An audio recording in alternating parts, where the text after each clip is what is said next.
আসসালামু আলাইকুম। তোমরা সবাই কেমন আছো? আমিও ভালো আছি। তো চলো আমরা কথা না বাড়িয়ে একটি টিক্সের মধ্য দিয়ে আমরা ত্রিকোণমিতির অনুপাতগুলো নিমেষে যাতে আমরা বলে দিতে পারি, এবং এটা মোস্ট অফ একটা ইম্পর্টেন্ট একটা বিষয়। তো চলো আমরা টিপসটা আগে শিখে নিই। টিপসটা হচ্ছে সাইন লতি কহিল কজ বুতি টলবু মাথা নাড়িয়ে সাই দিল কবু। তো বন্ধুরা, তোমার এটা মুখস্থ করার প্রয়োজন নেই, তোমরা কি করবে, শুধু এটা বারবার একটু প্র্যাকটিস করবে। সাইন লতি কহিল কজবতী টলবু মাথা নাড়িয়ে সাই দিল কবুল।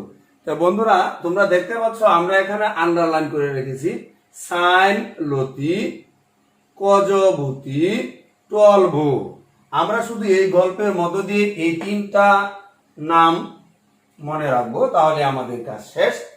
তাহলে আমরা দেখে নেই সাইন লতি অর্থাৎ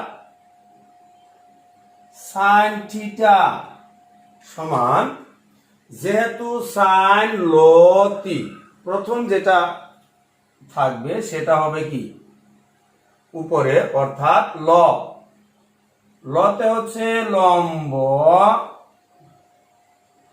লতি অতি মানে অতিভুজ, তাহলে আমরা দেখতে পাচ্ছি সাইন লতি অর্থাৎ সাইন থিটা।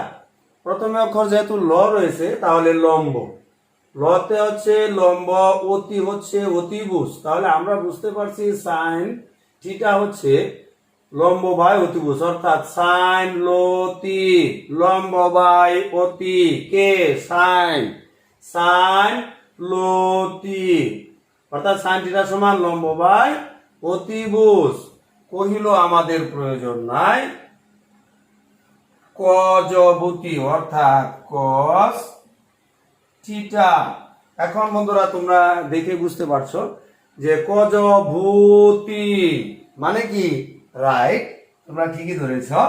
সেটা হচ্ছে কি ভূমি বাই অতিভুজ, অর্থাৎ কজবতী, কস মানে কস থিটা, ভূ মানে ভূমি, অতি মানে অতিভুজ, অর্থাৎ কজবতী মানে কস থিটা সমান ভূমি বাই অতিভুজ। তো বন্ধুরা, তারপর আমরা দেখতে পাচ্ছি টলবু। বলো তো দেখি বন্ধুরা, এই টলবু বলতে আমরা কি বুঝতে পারছি? রাইট, টল মানে ট্যান থিটা।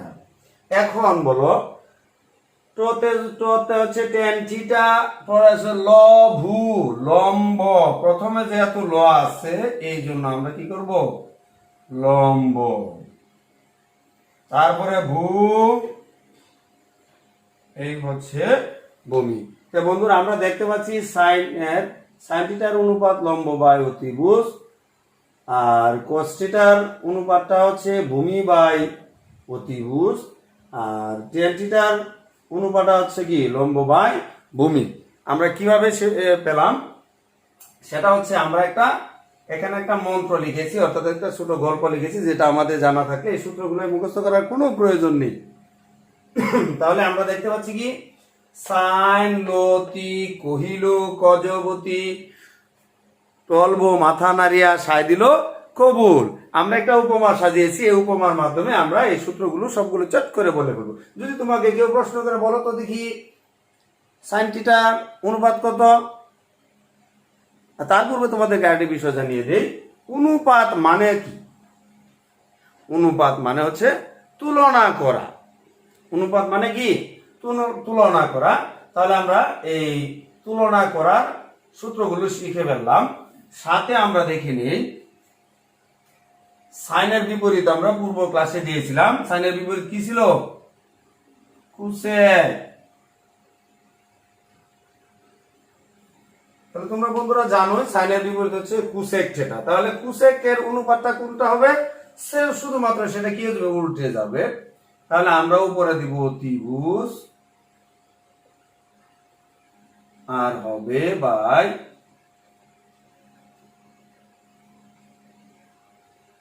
লম্ব। অনুরূপ ভাবে কসের বিপরীত হচ্ছে সেক থিটা।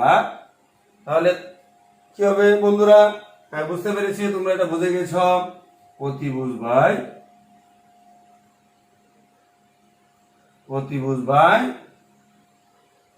ভূমি। তাহলে টেনের বিপরীত তোমরা সবাই জানো কট। আমরা পূর্ব ক্লাসে মন্ত্রটা শিখিয়ে দিয়েছিলাম। ভূমি বাই লম্ব।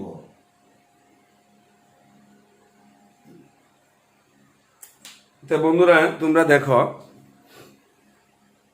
সাইন লতি কহিল গজবতী, টলবু মাথা নাড়িয়া সায় দিল কবু। সেখানে আমরা খুঁজে পাচ্ছি সাইন মানে সাইন থিটা, লতে লম্ব, অতি বাই অতিভুজ। কহিল প্রয়োজন নয়, শুধু আমরা সাজানোর খাতিরে নিয়েছি। কজভূতি, কজ মানে কস থিটা, ভূ মানে ভূমি, অতি মানে অতিভুজ, টল ভূ টতে কি টেন থিটা। প্রথমে লতে লম্ব, ভূ মানে ভূমি। তোমরা একটা জিনিস জেনে রাখবা যে সাইন লতি, প্রথম যে অক্ষরটা থাকবে, প্রথম যেটা থাকবে, যেরকম লতে লম্ব বোঝাচ্ছে, এটা উপরে হবে। কহিল কজ ভূ, ভূমিটা উপরে হবে। টল লড়া যে যে জায়গায় আছে সেটা হবে কি লম্ব, উপরে হবে। পরবর্তী স্টেপটা হবে শেষের। প্রথম স্টেপটা উপরে অর্থাৎ লব, আর পরের স্টেপটা হবে হর। তাহলে আমরা এখানে জেনে গেলাম যে একটা মন্ত্রের মধ্য দিয়ে আমরা এই 6টা সূত্রের অনুপাতগুলো জেনে নিলাম। তো বন্ধুরা আমরা দেখে নিই, এটার মাধ্যমে একটা অঙ্ক প্রমাণ করে ফেলি।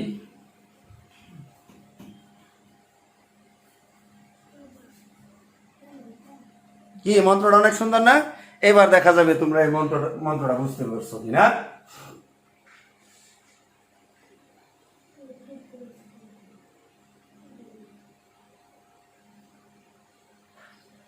যদি তোমাদেরকে প্রশ্ন করা হয় তাহলে অনুপাতের সাহায্যে অথবা জ্যামিতিক পদ্ধতিতে তোমরা প্রমাণ করো sine square theta plus cos square theta সমান 1, তখন তোমরা কি করবে?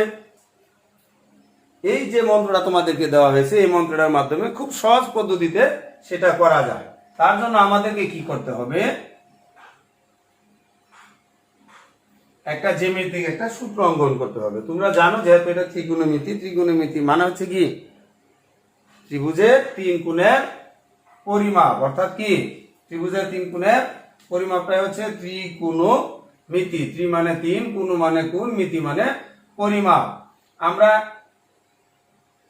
জাস্ট খালি তোমাদেরকে এটি দেখানোর জন্য বলছি, পরবর্তীতে আমরা এগুলা নিয়ে বিকশিতভাবে আলোচনা করব বেসিক ক্লাসে। তোমরা বন্ধুরা এখানে দেখতে পাচ্ছ আমরা একটা সমকোণী ত্রিভুজ অঙ্কন করেছি। এই সমকোণী ত্রিভুজের ভূমি হচ্ছে বিসি, লম্ব হচ্ছে এবি, এসি হচ্ছে অতিভুজ। তাহলে লম্ব, ভূমি, এই হচ্ছে অতিভুজ। যদি তোমাকে জ্যামিতিক পদ্ধতিতে বলা হয় sin square theta plus cos square theta equal 1 প্রমাণ করো, তাহলে আমরা কি করতে পারি? একটা জ্যামিতিক চিত্র অঙ্কন করতে পারি এবং আমরা নিচে লিখে দিতে পারি যে এ বি সি একটি সমকোণী ত্রিভুজ, যার এসি অতিভুজ, এবি লম্ব, বিসি ভূমি। শুধু জাস্ট তোমরা এটা চিনে রাখো, আমি পরবর্তী ক্লাসে এগুলো চেনার একটা পদ্ধতি আছে, ম্যাজিক আছে, আমি সেটা শিখিয়ে দেব। এইবার আমরা কাজে চলে যাই। বাম পক্ষ কি রয়েছে? sin square theta plus cos square theta. আমরা প্রমাণে চলে গেলাম। তোমাদেরকে আমি একটা মন্ত্র শিখিয়েছিলাম, নিশ্চয়ই তোমাদের মনে আছে। সাইন লতি, সাইনের সূত্রটা কি ছিল?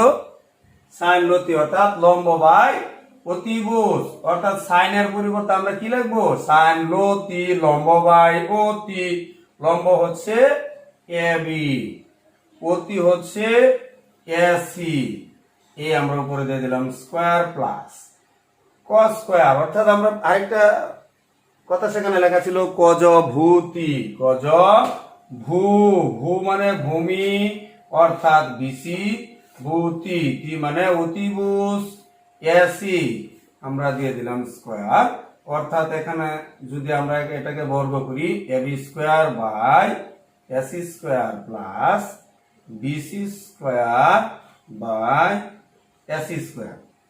তো বন্ধুরা আমরা জানি ভগ্নাংশ থাকলে যোগ বিয়োগ থাকলে আমরা সেটাকে কি করে বলবো, লসাগু করে ফেলবো। এসি স্কয়ার সংখ্যা লসাগু হচ্ছে কি এসি স্কয়ার, এসি স্কয়ার ভাগ করলে 1 দ্বারা এবি স্কয়ারে গুণ করলে AB square plus AC square ভাগ করলে আবার 1 দ্বারা বিসি স্কয়ারে গুণ করলে আবার বিসি স্কয়ার। এবার লক্ষ্য করো বন্ধুরা,